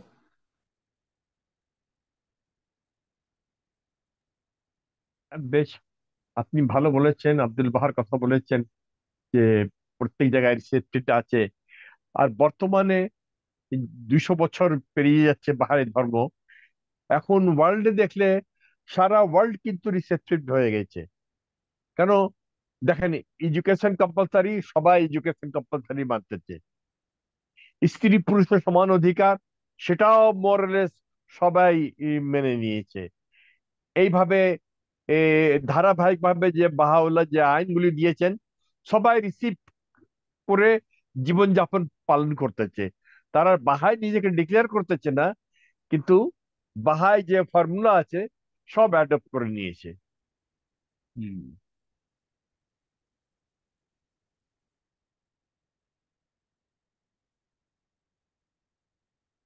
আজকেই একটা, মানে আমার অফিসের একটা কল, আমার অফিসের এক কলিগের সাথে কথা হচ্ছিল। তো সে বলতেছিল, মানে সে খুব উদ্বিগ্ন তার বাচ্চাদেরকে নিয়ে, যে তার বাচ্চাদের ভবিষ্যৎ কি হবে। সে বলতেছিল, তো শেষে সে বলল যে আমি জাস্ট চিন্তা করলাম যে আমার বাচ্চাদেরকে ট্রাই করব ক্যাডেট ক্যাডেট কলেজে দেওয়ার জন্য। আর ওরা যদি ক্যাডেটে চান্স পেয়ে যায় তাহলে অনেকটা আমার আর চিন্তা থাকবে না, কারণ ওখানে মানে ওরা খুব শৃঙ্খলার মধ্যে দিয়ে ওদেরকে তৈরি করে। তো আর এক কলিগ আবার শুনে বলতেছিল যে ক্যাডেট হচ্ছে যে মানে ওখানে মানুষ যান্ত্রিক হয়ে যায়। তো এরকম আলাপ চলছিল, তো আমি একবার মাঝখানে ইন্টারফেয়ার করলাম। তো আমি বললাম যে আচ্ছা, বাংলাদেশে কতগুলো ক্যাডেট কলেজ আছে? তো ওরা কেউই সংখ্যাটা বলতে পারলো না। তো আমি বললাম যে অনুমান, বা কতগুলো ক্যাডেট না, ধরেন বাংলাদেশের যে ক্যাডেট কলেজ আছে তাতে প্রতি বছর কতজন ছেলে মেয়েদেরকে তারা মানে নিতে পারে। তো ওরা বলল যে কত, কত হাজার খানিক হতে পারে। আমি বললাম বাংলাদেশে প্রতি বছর কি পরিমাণ, মানে এই যে আপনারা আপনাদের সন্তানদেরকে নিয়ে উদ্বিগ্ন, তো এরকম কি পরিমাণ বাবা মা প্রতি বছর এরকম সন্তানদেরকে ক্যাডেট কলেজে দিতে আগ্রহী হবে মনে হয়? তো বললো যে সেটা তো কয়েক লক্ষ হতে পারে। তো আমি ধরলাম কয়েক লক্ষর মধ্যে যদি কয়েক, আপনারা 1,000 বলছেন, আমি ধরলাম কয়েক হাজার হলো, যদি ধরলাম ক্যাডেটে চান্সও পাই, তো বাকিদের কি হবে? বাকিরা কি মানুষ হবে না? তো ওরা ইয়ে হয়ে গেল। তো আমি আবার এর মধ্যে বললাম যে আচ্ছা ধরেন যে এই যে আপনারা মানে সন্তান মানুষ করা নিয়ে খুবই চিন্তিত, ধরেন যদি এরকম হয় যে আপনারা জানতে পারেন যে কোথাও এই মানে সন্তান প্রতিপালন বা প্যারেন্টিং নিয়ে কোনো একটা ওয়ার্কশপ হচ্ছে বা কোনো একটা সেমিনার হচ্ছে, তো সেখানে এবং কিছু ফি আছে, কত ফি হলে আপনারা এ ধরনের সেমিনার বা ওয়ার্কশপে জয়েন করবেন? তো কেউ বলছিল 500 টাকা, কেউ 1000 টাকা। তো আমি শুধু মানে ওদের মনোভাবটা জানলাম আর আপনাদের সাথে শেয়ার করতেছি এই জন্য যে দেখেন, এই যে আমরা আমরা কিন্তু ধরেন এই যে স্টাডি সার্কেলের মাধ্যমে বা আমাদের অ্যাক্টিভিটিস এর মাধ্যমে এই যে জুনিয়র ইউথ প্রোগ্রাম করি, জুনিয়র ইউথের পিতা মাতাদের সাথে যে যোগাযোগ করা, চিলড্রেন ক্লাস করা, চিলড্রেন, আমরা কিন্তু এই এই জিনিসগুলোই এস্টাবলিশড করতেছি সোসাইটিতে। আর এইটার কি পরিমাণ ডিমান্ড, মানে তার একটা এক্সাম্পল আজকে আমি পাইলাম। যে মানে সব পিতামাতারা খুব উদ্বিগ্ন আছে। মানে এখন আমরা যদি জাস্ট আমাদের অ্যাপ্রোচটা চেঞ্জ করে, মানে রিয়েলি সার্ভিস ওরিয়েন্টেড, যে আমরা মানুষের যেই প্রয়োজন, মানুষের যে নিডস, যেটা হাউস অফ জাস্টিসের মেসেজেও আছে, যে এবং সামনের দিকে গেলে আমরা মেসেজ পাবো। মানে হাউস অফ জাস্টিস প্রায় 2006 সাল থেকে এ ধরনের মেসেজ কন্টিনিউ আমাদেরকে দিচ্ছে, যে আমাদেরকে বর্তমান সময়ের প্রয়োজন বুঝে আমাদের কাজ করতে হবে। তো এই যে বর্তমান সময়ের যে নিডস, আমরা যা করছি না, এটার নিডস বর্তমান সময়ে যে খুব তৈরি হয়ে গেছে, কিন্তু আমরাই কিন্তু নিজেদের, যেটা হাউস অফ জাস্টিস বলছে, ক্যাপাসিটি বিল্ডিং। এখন দরকার হচ্ছে আমাদের ওই ক্যাপাসিটি বিল্ডিং করা, যে আমরা যেন বর্তমান সময়ে নিডস ফিল আপ করার জন্য মানুষকে হেল্প করতে পারি। এবং আরো মানুষের ক্যাপাসিটি, মানে শুধু আমরা কয়েকজন করব তা না, মানে আমাদের প্রক্রিয়াটাই এমন, এই কমিউনিটি বিল্ডিং, আমাদের যে রুহি বুক 10, হ্যাঁ, কমিউনিটি বিল্ডিং, এবং আমাদের বুক 13 যেটা সোশ্যাল অ্যাকশন, সোসাইটি বিল্ডিং এর কথা হাউস অফ জাস্টিস যেটা বলতেছে, এবং 30 ডিসেম্বর 2021 যেটা বলেছে যে society building power has been released, মানে অলরেডি রিলিজড হয়ে গেছে।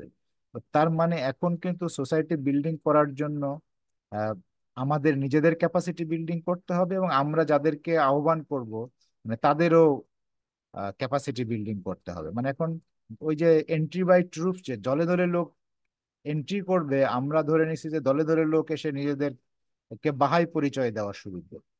জাস্ট এটাই যদি আমরা একটু এইভাবে চিন্তা করি, যে দলে দলের লোক এই ক্যাপাসিটি বিল্ডিং করবে, বর্তমান সময়ের যে নিডস ফিল আপের জন্য ক্যাপাসিটি বিল্ড করবে, তাহলেই কিন্তু মানে আমরা আমাদের একটা যে গন্ডি, একটা ব্যারিয়ার এর গন্ডি, সেটা কিন্তু সাথে সাথে ওপেন হয়ে যাবে, আমাদের জন্য ওপেন হবে, অন্যদের জন্য ওপেন হবে।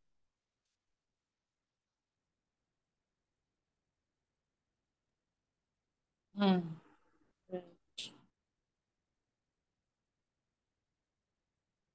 তো আমরা তাহলে আবার আগাই যাই না? আমরা যখন শেখার প্রকৃতি সম্পর্কে চিন্তা করি, এখানে কতগুলা ইয়া আছে, বুলেট পয়েন্ট আছে। ওকে, আমরা যখন শেখার প্রকৃতি সম্বন্ধে চিন্তা করি, আমাদিগকে মনে রাখতে হবে যে আমরা একটি সাধারণ কর্মকাঠামোর মধ্যে কাজ করছি। বাস্তবিক পক্ষে ইহা কল্পনা করা কঠিন, কিভাবে লোকেদের একটি দল একত্রে শিখতে পারে যদি তাদের অংশীদারিমূলক বিশ্বাসগুলি, প্রত্যয়গুলি এবং অভিগমনগুলি না থাকে। কর্মকাঠামোর উৎসটি যা আমাদের ভাবনা ও কাজকে পরিচালিত করে তা অবশ্যই বাহুল্যের প্রত্যাদেশ। আমাদের সর্বব্যাপী পরিকল্পনার অনুবিধিগুলি সম্পন্ন করতে আমরা এই উৎসের প্রতি মুখ ফিরাই, এবং এছাড়াও আমরা সার্বজনীন বিদ্যালয়ের বার্তাগুলি যত্ন সহকারে অধ্যয়ন করি, যা ইহার পবিত্র দৌত্য পালন করতে ক্রমান্বয়ে বাহাই বিশ্বকে পরিচালনা করে। ইনস্টিটিউটের কোর্সগুলি ঐক্যবদ্ধ কাজে এই পথপ্রদর্শন অনুসরণ করতে বিশ্বব্যাপী বন্ধুগণের সামর্থ্য বৃদ্ধি করছে। উহারা প্রগাঢ় আধ্যাত্মিক সত্যগুলি সম্বন্ধে আমাদের উপলব্ধি বৃদ্ধি করতে এবং একই সময়ে অভিজ্ঞতার উপর প্রতিফলন করতে আমাদেরকে সাহায্য করে। ইহা কর্মকাঠামো কর্মকাঠামো উপাদানগুলির কয়েকটি বিবেচনা করার একটি সুবিধাজনক সময়, যেগুলি কাজের মধ্যে শেখার প্রতি আমাদের অভিগমনের সাথে সম্পর্ক রয়েছে। নিচে এইরূপ উপাদানগুলির কয়েকটি উদাহরণ দেওয়া হয়েছে। আপনাদের পুঞ্জীভূত অভিজ্ঞতার আলোকে প্রতিটি আপনাদের দলে আলোচনা করুন, যা এখন পর্যন্ত বিস্তৃত। এছাড়াও আপনারা তালিকাটির প্রতি আরো অনেক উপাদান যুক্ত করতে সক্ষম হবেন। সমাজ গড়া সম্বন্ধে শেখার প্রতি আমাদের মৌলিক অভিগমন হচ্ছে কর্ম প্রতিফলন, পরামর্শ এবং অধ্যয়ন। সেবার কর্মগুলি এই প্রক্রিয়ার কেন্দ্রে রয়েছে, যা আমাদের সময় এবং শক্তির একটি উচ্চ অনুপাত দাবি করে।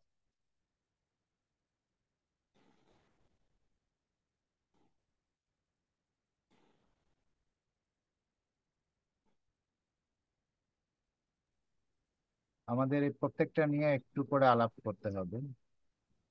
তো আমি যেটা হাইলাইট করলাম যে ইনস্টিটিউটের কোর্সগুলি ঐক্যবদ্ধ কাজে এই পথ প্রদর্শন অনুসরণ করতে বিশ্বব্যাপী বন্ধুদের সামর্থ্য বৃদ্ধি করছে।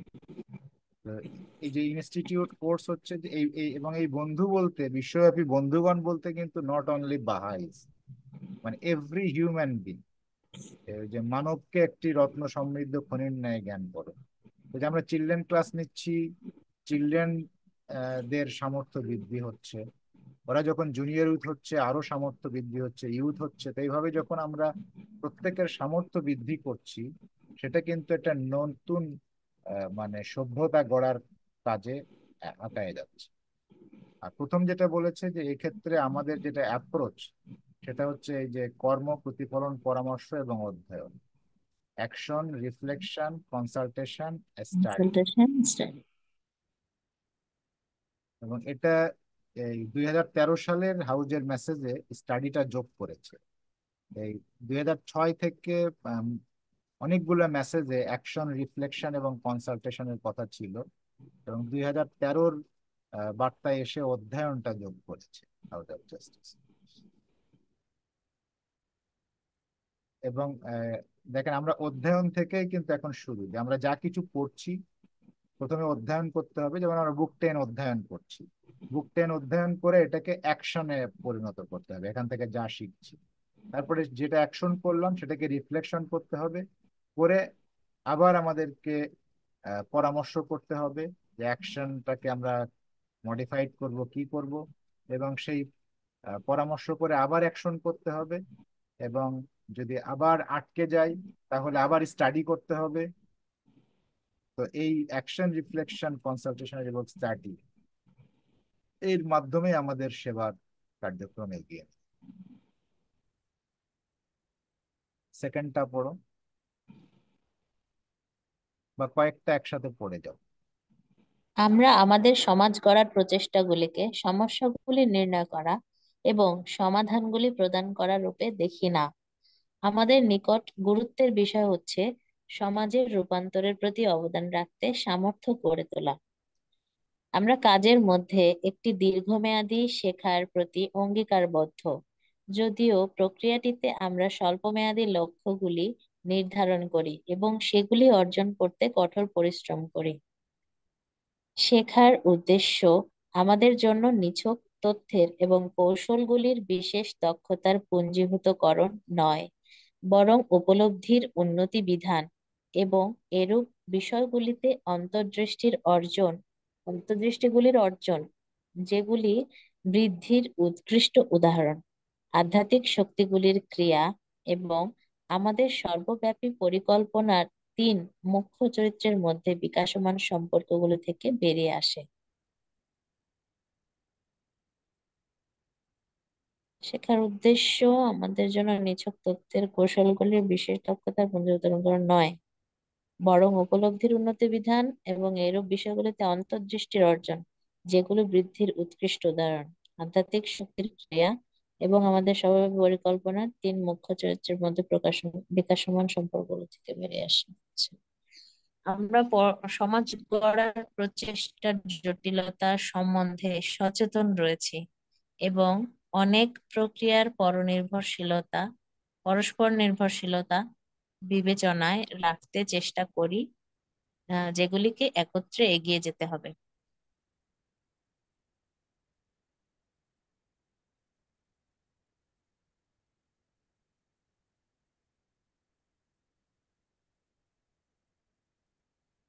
পরস্পরের উপর নির্ভরশীল।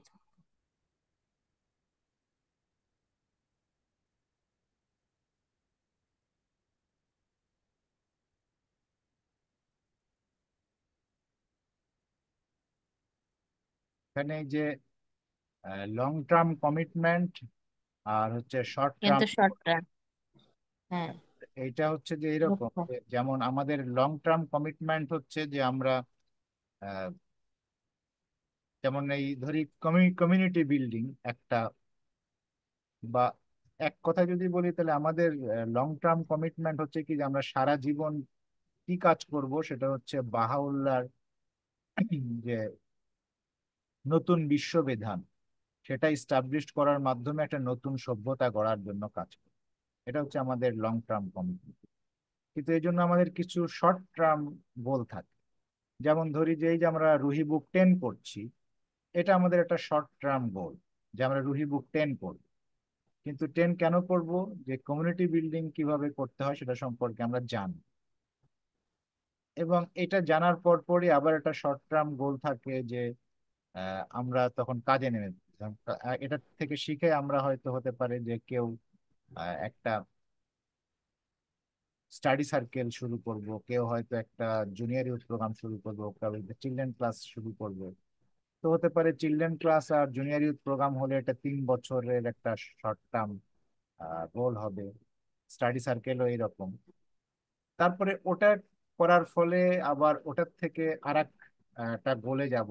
এরকম আমরা হয়তো এই লং টার্ম কমিটমেন্টের জন্য আমরা হচ্ছে যে কিছু শর্ট টার্ম কিছু গোল সেট করি, আর সেই গোলটা আমরা অর্জন করার জন্য কঠোর পরিশ্রম করি।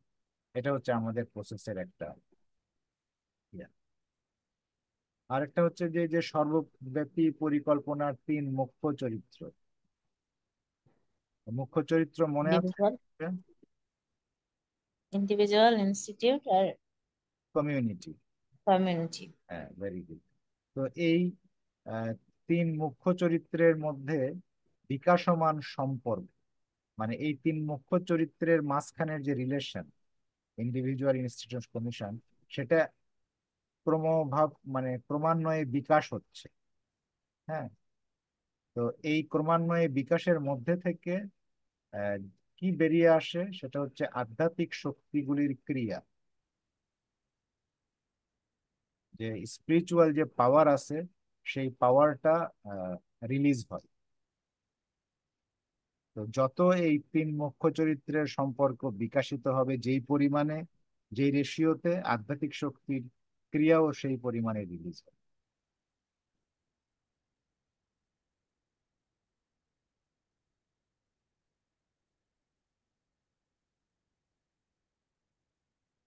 আর এই যে কমিউনিটি বিল্ডিং এর জন্য যে প্রসেসটা, এটা একটা কমপ্লেক্স প্রসেস। এবং এই কমপ্লেক্স প্রসেসে কি হয় যে আহ, অনেকগুলা প্রসেস আছে, সেই সবগুলা প্রসেস আবার একসাথে করে আবার মানে একটার সাথে আর একটা পরনির্ভরশীল। লাইক যেমন ধরি যে এই যে children class, junior youth program, study circle, devotional meeting, home visit, এই যে অনেকগুলো অ্যাক্টিভিটিস আছে, এগুলো কিন্তু আবার একটার সাথে আর একটা হচ্ছে রিলেশন আছে, একটার উপর আর একটা ডিপেন্ডেন্ট আছে, নির্ভরশীল আছে। হ্যাঁ, পরস্পরের উপর। মানে কোনো একটা যদি না থাকে তাহলে আর একটা হবে না। এটা অনেক সময় এরকম বোঝা যায়, যেমন একটা আমরা যদি চিন্তা করি যে আহ, একটা সাইকেলের কথা চিন্তা করি, তাহলে একটা সাইকেলের হ্যান্ডেল থাকে, চাকা থাকে, তারপরে প্যাডেল থাকে, আহ, অনেক কিছু আপনারা জানেন সবই। এবং চিন্তা করে দেখেন যে ওর মধ্যে ওই যে আপনার চাকাতে যে পাম্প দেওয়া হয়, পাম্প দিয়ে পাম্পটা আটকে রাখার জন্য ওখানে আপনার একটা নাট দিয়ে ওটা টাইট দিয়ে আটকায় রাখতে হয়। চিন্তা করেন ওই একটা সাইকেলের দাম হয়তো মনে করেন 15 থেকে 20 হাজার টাকা। আর ওই যেটা দিয়ে পাম্প আটকে দেওয়ার যে নাটটা, সেই নাটের দাম হতে পারে 10 টাকা। কিন্তু ওই 10 টাকার নাটও যদি না থাকে তাহলে পুরো সাইকেলটা আপনার কিন্তু অকেজো হয়ে যায়। তো ঠিক যেভাবে ওইটা একটার উপর একটা নির্ভরশীল, সো আমাদের এই গ্রোথ প্রোগ্রেসের, একটা কমিউনিটিতে গ্রোথ প্রোগ্রেসের যত ধরনের অ্যাক্টিভিটিস আছে, প্রত্যেকটা অ্যাক্টিভিটিস একটা আরেকটার উপরে নির্ভরশীল। এখানেও তো অ্যাকম্পানিমেন্টও আসছে। হ্যাঁ, কারণ অ্যাকম্পানিমেন্ট একজন আরেকজনকে করতে হবে, যে করছে তাকেও আরেকজনের অ্যাকম্পানিমেন্ট করতে হইতে পারে। তো সেক্ষেত্রে পরস্পর তো নির্ভরশীল। হ্যাঁ। এবং অ্যাকম্পানিমেন্টেরও সিম্পল অ্যাকম্পানিমেন্ট হচ্ছে যে একজন জুনিয়র ইউথ অ্যানিমেটর একজন নতুন অ্যানিমেটরকে অ্যাকম্পানি শুরু করে। এটা হচ্ছে যে সিম্পল লেভেল অ্যাকম্পানি। কিন্তু আমরা পরের দিকে দেখব, সামনে আরেকটু আগায় গেলে, যে ইভেন ওখানে একটা স্টাডি সার্কেল কোঅর্ডিনেটর আবার জুনিয়র ইউথ অ্যানিমেটরকে অ্যাকম্পানি করছে, আবার একটা জুনিয়র ইউথ অ্যানিমেটরকে চিলড্রেন ক্লাস টিচার অ্যাকম্পানি করছে। হ্যাঁ, মানে এই যে পরস্পর অ্যাকম্পানিমেন্টও একটা লেভেলে আছে, কেননা সবাই মিলে আমরা হচ্ছে একটা কমিউনিটি বিল্ডিং কাজ করছি। এগুলোর বাইরেও তো সমাজ জীবনে, ব্যক্তি জীবনেও তো আমরা অ্যাকম্পানিমেন্ট করবো হ্যাঁ, একজন হ্যাঁ, আরেকজনকে। সেটাও লাগে, হ্যাঁ। নাহলে তো একটা এক্সেপশনাল সমাজ কিভাবে গড়বো? অবশ্যই। এই যে বলা হচ্ছিল, আমরা পড়ছিলাম বিগত 19 ভাগে, যে একজন আরেকজনের আনন্দে আনন্দিত হওয়া, হ্যাঁ, আরেকজনের জয়কে সেলিব্রেশন করা, এটাও তো অ্যাকম্পানিমেন্ট। হ্যাঁ, হ্যাঁ।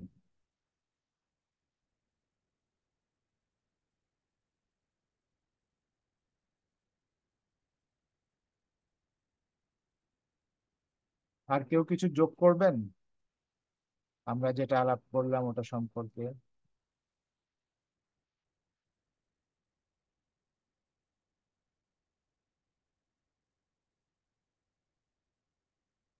আমরা মনে হয় পরে এই প্রশ্নটা আবার পড়ে নিতে পারি।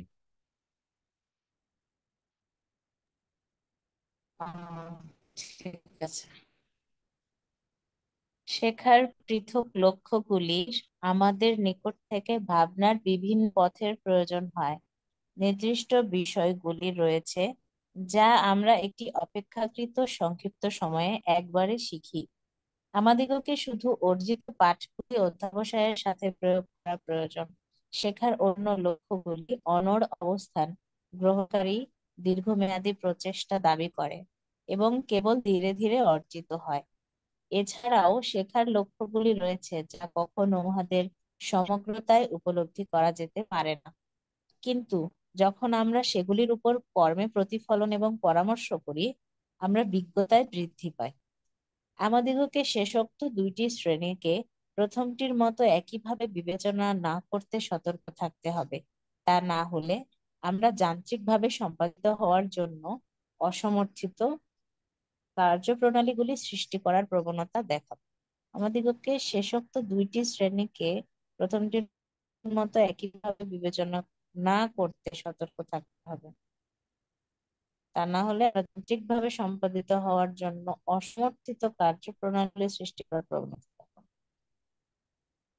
আপনারা কি সমাজ গড়ার প্রচেষ্টাগুলিতে আপনাদের নিজেদের অংশগ্রহণের ভিত্তিতে শেখার এই সকল স্বতন্ত্র প্রকারের লক্ষ্যগুলির উদাহরণ সমূহ দিতে পারেন?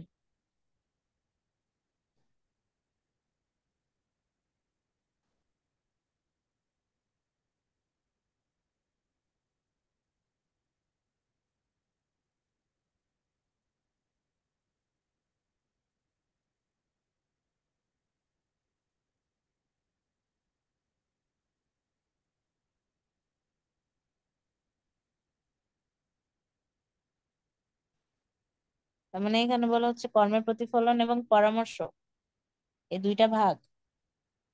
হ্যাঁ, প্রথমটা যেটা বলছে, প্রথমটা হচ্ছে নির্দিষ্ট যেখানে বলছে যে বিষয়গুলি দুটি রয়েছে। শ্রেণীতে। হ্যাঁ, যা আমরা একটু অপেক্ষাকৃত সংক্ষিপ্ত সময়ে একবারে শিখি।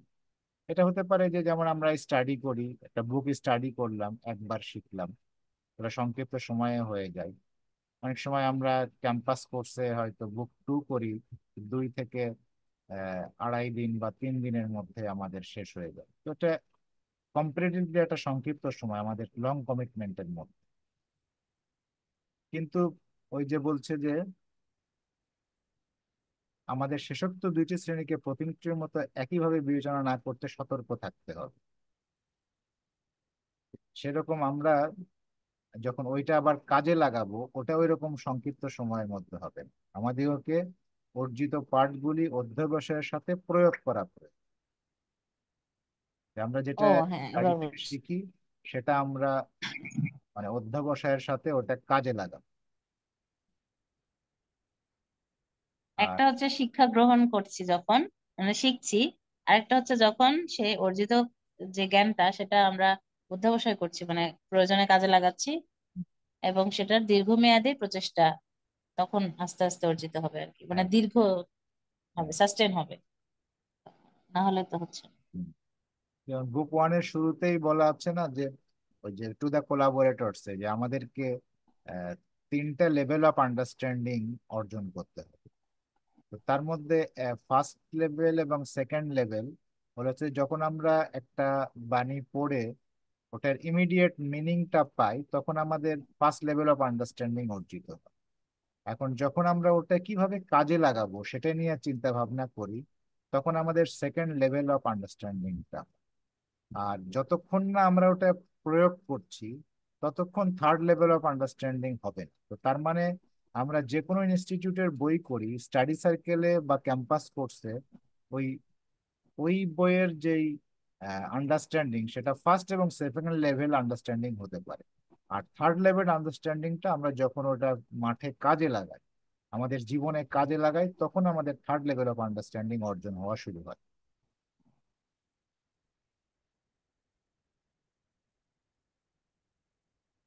তারপরে ওখানে এটাও বলা ছিল যে আহ, এটা বলার অর্থ এই না যে আসলে উপলব্ধির মাত্র তিনটা লেভেল আছে, এটা একটা জাস্ট একটা মানে আমাদের বোঝার জন্য, কিন্তু উপলব্ধির অনেক লেভেল আছে। তার মানে ধরি যে যখন আমরা কাজ করি তখন আরো অনেক অনেক গভীর লেভেলে চলে যাই।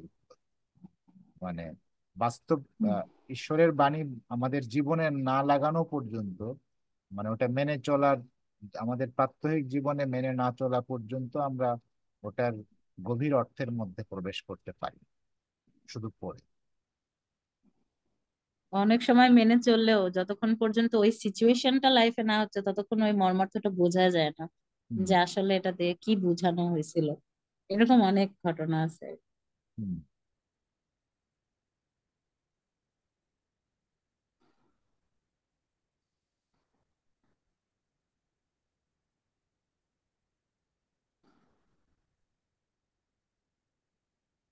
এখন এখানে বলছে যে আমরা আমাদের কোনো উদাহরণ এরকম যে যখন আমরা কোন একটা বই স্টাডি করলাম তখন তার উপলব্ধি, এবং পরে যখন আমরা ওটা নিয়ে ভাবলাম তখনকার উপলব্ধি, এবং কাজ করতে যাই উপলব্ধি, এরকম আমাদের জীবনে যদি ঘটে থাকে, ক্লাস্টারে কাজ করতে যাই, আমরা দুই একটা শেয়ার করতে পারি। ইয়াসিন ভাই কোনো শেয়ার করবেন আপনার লাইফে হয়েছে এরকম? আ- মানে ছোট করে কথা এইটা বলতে পারা যায়, প্র্যাকটিক্যাল নলেজ যে আছে এর আর বিকল্প নাই। এবং সব ক্ষেত্রে এক কাপ চা বানাতে গেলেও থিওরিক্যাল পড়ে চা বানাতে পারবে না, প্র্যাকটিক্যাল বানালে তারপরে বুঝতে পারবে যে হ্যাঁ কিভাবে চা তৈরি হয়। তো সব ক্ষেত্রেই প্র্যাকটিক্যাল নলেজ তার আর বিকল্প নাই। ঠিক এরকম বাহাই শিক্ষা যে আছে বা ইনস্টিটিউট শিক্ষা যে আছে আমরা পড়ি, যখন পর্যন্ত নিজের মধ্যে প্রয়োগ করব না, তার যে ভ্যালু আমরা বুঝতে পারবো না। যখনই আমরা প্রয়োগ করব তখনই আমরা বুঝতে পারবো যে হ্যাঁ এটার ভ্যালু কতটা আছে। যেমন ইনস্টিটিউট কোর্সের বুক মানে আছে, সদয় ভাষা মানব হৃদয়ের চুম্বক স্বরূপ, ইহা তোমার আত্মার খাদ্য, ইহা শব্দকে অর্থ দ্বারা আবৃত করে, ইহা জ্ঞান ও বুদ্ধির আলোক ঝর্ণা। এই যে শিখলাম পড়লাম, আর নিজে যদি প্রয়োগ না করি, নিজে যদি মানুষের সাথে কথা বলি ওই রকম অগ্রমিজাজি কথা বলি, এই খেপিয়া হয়ে কথা বলি, তাহলে ওই সদয় ভাষা আমি কিছুই শিখি নেই। ও অযথা টাইম ওয়েস্ট করেছি নিজেও, আর যারা আমার সাথে যোগ দিয়েছেন তারাও টাইম লস করেছে। হ্যাঁ, মানে সবচেয়ে বড় কথা হলো যা কিছু শিখতেছি প্র্যাকটিক্যাল ওটা করতে হবে, এটাই। জি, থ্যাংক ইউ। নুসরাত আপা কিছু যোগ করবেন? ইয়াসিন ভাই খুব সুন্দর বলেছেন, প্র্যাকটিক্যাল লাইফ।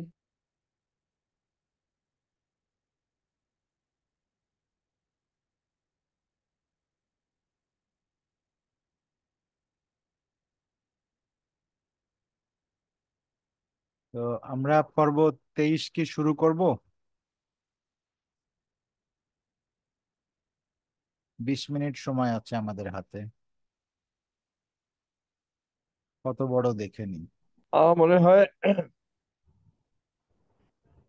এ, 23 বড় আছে খুব। হ্যাঁ, বড় আছে। তাহলে তাহলে আজকে রাখি, হ্যাঁ। আজকে রাখি, হ্যাঁ। জি।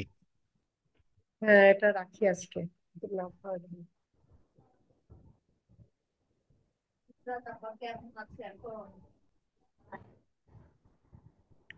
নুসরাত আপা, আপনার শরীর কেমন?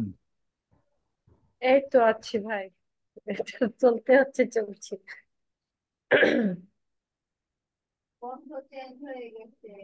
আসলে গরমে ঠান্ডা এগুলা শরীরে তো বলা যায় না, এক এক দিন এক এক রকম শরীর।